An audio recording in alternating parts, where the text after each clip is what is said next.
Le Premier ministre Abiy Ahmed a discuté des problèmes actuels dans l'État d'Amara avec des représentants de toutes les zones. La Banque mondiale a réaffirmé son engagement à soutenir globalement les objectifs de développement de l'Éthiopie.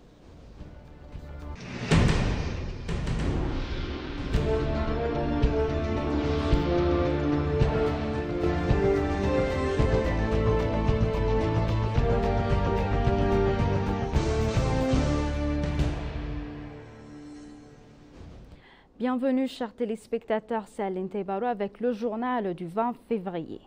Le Premier ministre Abiy Ahmed a discuté des problèmes actuels dans l'État d'Amara avec des représentants de toutes les zones. Le Premier ministre Abiy a dévoilé qu'à la suite de la discussion tenue par les hauts dirigeants du Parti de la Prospérité, dans toutes les parties de l'État d'Amara, il y a eu une discussion avec les représentants de toutes les zones sur les problèmes clés auxquels la région est confrontée. Le Premier ministre a répondu à un certain nombre de questions présentées sur sa page de réseautage social et a souligné l'importance de déployer des efforts conjoints pour atteindre un objectif commun.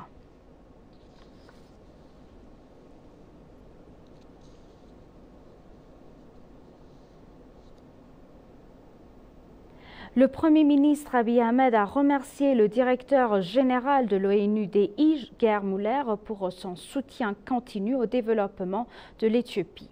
Le travail de création de centres d'excellence dans les domaines de l'agriculture, de l'agro-industrie, des énergies rénovées et de la digitalisation en Éthiopie, annoncé par la collaboration tripartite pour fournir des solutions innovantes, a offert une opportunité unique. Dans un message sur sa page de réseau social, le Premier ministre a noté qu'il souhaite remercier le gouvernement chinois de l'ONUDI pour leur coopération sur cette idée très importante. Pour sa part, le directeur général de l'ONUDI, Gerd Müller, a exprimé qu'il souhaite remercier ceux qui ont continué à soutenir leur travail de développement de l'Éthiopie.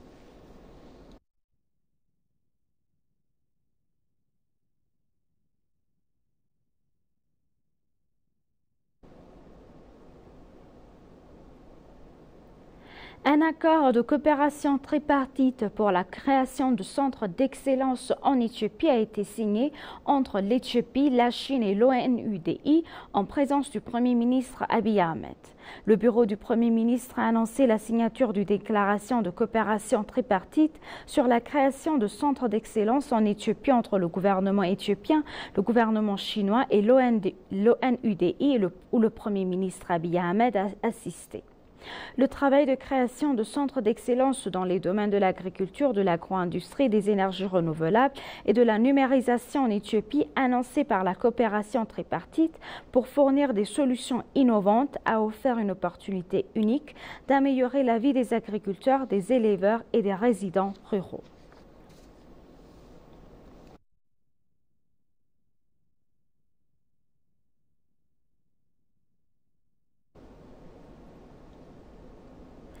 Les Nations Unies travaillent avec les États membres de l'Union africaine et les principales organisations régionales pour réaliser l'aspiration de solutions africaines aux problèmes africains, selon l'envoyé spécial de l'ONU pour la Corne de l'Afrique, Anna Tête.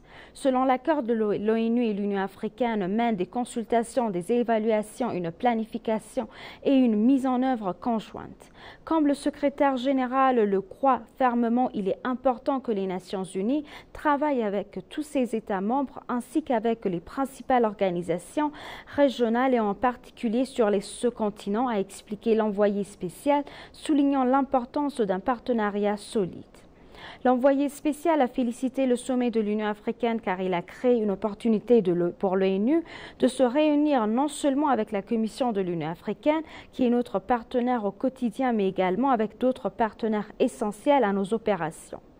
En outre, elle a expliqué qu'une fois que vous êtes parvenu à un accord et que vous avez donc une certaine compréhension de la manière dont le pays veut aller de l'avant, il peut y avoir une force d'intervention entre la belligérance pour s'assurer qu'il n'y a pas de reprise des hostilités.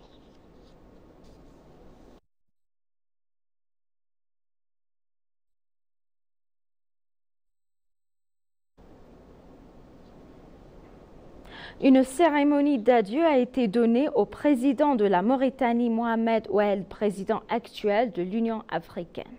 Les dirigeants et membres des délégations ayant participé au 37e sommet de l'Union africaine, qui s'est tenu pendant 2 jours, rentrent dans leur pays. Selon les informations du ministère des Affaires étrangères, le président mauritanien Mohamed Ould Guibaoueni, élu président de l'Union africaine, a été accordé une cérémonie d'adieu à l'aéroport international de Bolé et rentré à son pays.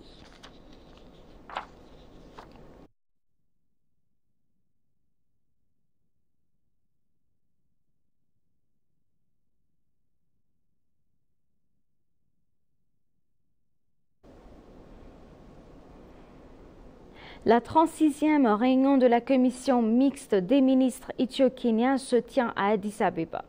Le directeur général des affaires africaines au ministère des Affaires étrangères, l'ambassadeur Fessa Shaol, a mentionné que la commission a apporté une grande contribution à la résolution des problèmes bilatéraux, régionaux et à l'évolution des relations politiques, économiques et sociales des 2 pays à un niveau supérieur.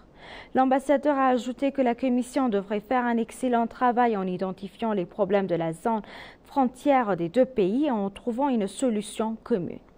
Le chef de la délégation kenyane, Moïli Moshira, a déclaré que la Commission ministérielle conjointe joue un rôle important dans le renforcement des relations à long terme entre les 2 pays.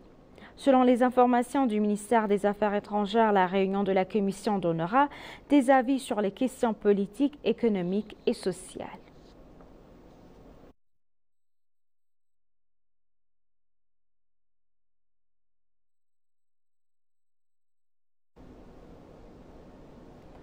La Banque mondiale a réaffirmé son engagement à soutenir globalement les objectifs de développement de l'Éthiopie.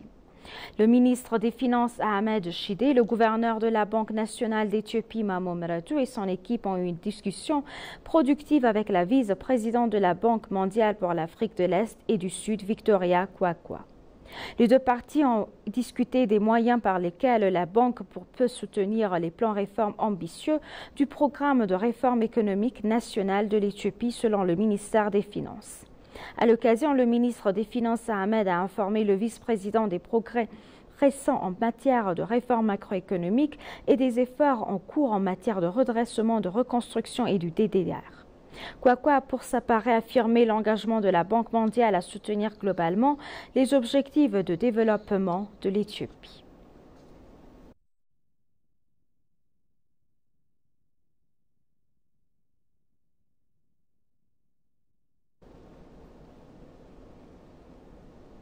Et pour conclure le journal, dans un entretien exclusif avec l'ENA, le commissaire Muchanga a noté que la foire intra-africaine qui a eu lieu l'année dernière a généré une transaction de plus de 43,5 milliards de dollars qui démontre à quel point les pays africains peuvent tirer parti des avantages exponentiels de la promotion du commerce intra-africain et encourager davantage les investissements sur le continent.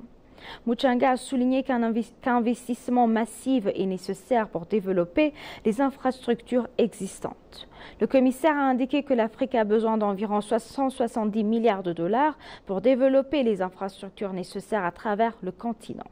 En outre, il a ajouté que le renforcement des capacités des États membres est essentiel non seulement pour construire de nouvelles infrastructures, mais aussi pour les utiliser efficacement au bénéfice de la collectivité.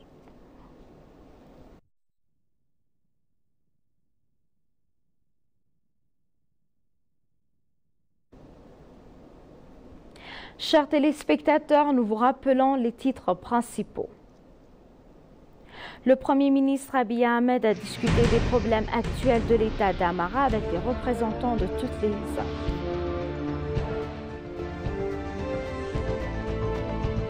La Banque mondiale a réaffirmé son engagement à soutenir globalement les objectifs de développement de l'Éthiopie.